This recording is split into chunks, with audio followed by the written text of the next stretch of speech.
Box AccuRace, notre punching ball connecté. Son but est de permettre à un boxeur de s'entraîner et de s'améliorer en autonomie sans coach. Nous avons étudié les punching balls connectés existants sur le marché et avons remarqué une chose. Ils mesurent la force des coups. Mais est-ce la seule capacité sur laquelle un boxeur doit s'entraîner et s'améliorer pour devenir meilleur? C'est vrai que pour s'améliorer tout seul, frapper dans un punching ball, c'est pas forcément évident pour s'améliorer. Donc c'est vrai que ce serait bien d'avoir quelque chose qui nous permette de voir sa vitesse, sa frappe ainsi que sa précision pour pouvoir s'améliorer au quotidien et voilà. Nous avons donc décidé de mettre au point un punching ball qui renseignera sur 5 facteurs.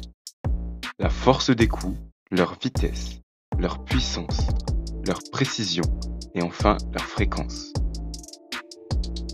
La vitesse est mesurée à l'aide d'un accéléromètre fixé sur une carte microbit placée dans le gant du boxeur ou sur un bracelet afin d'obtenir la vitesse du coup au moment de l'impact.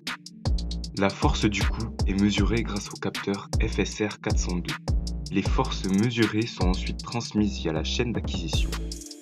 On utilise 3 de ces capteurs afin de déterminer la précision du coup, c'est-à-dire la position de l'impact par rapport au centre de la cible.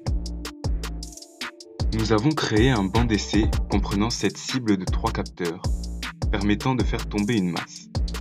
Son but est de tester des matériaux absorbants pour amortir les chocs et en déduire leur coefficient d'amortissement.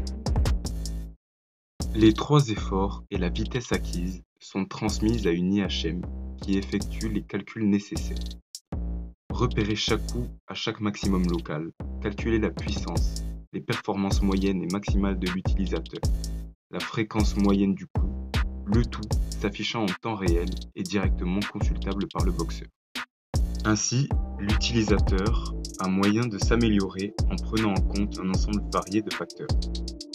Suite à un échange avec une entreprise, nous avons pris connaissance de plusieurs facteurs primordiaux dans le processus de commercialisation et avons retenu celui de la durabilité pour améliorer notre projet.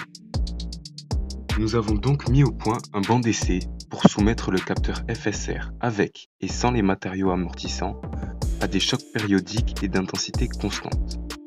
Les variations de tension résultant de la force appliquée sur le capteur sont relevées avec un picoscope et enregistrées au format CSV. Après plusieurs séries de tests et importation de données dans Excel, nous obtenons donc un relevé de mesure illustrant la dérive du capteur et du matériau amortissant, nous permettant d'ajouter un programme pour compenser cette dérive.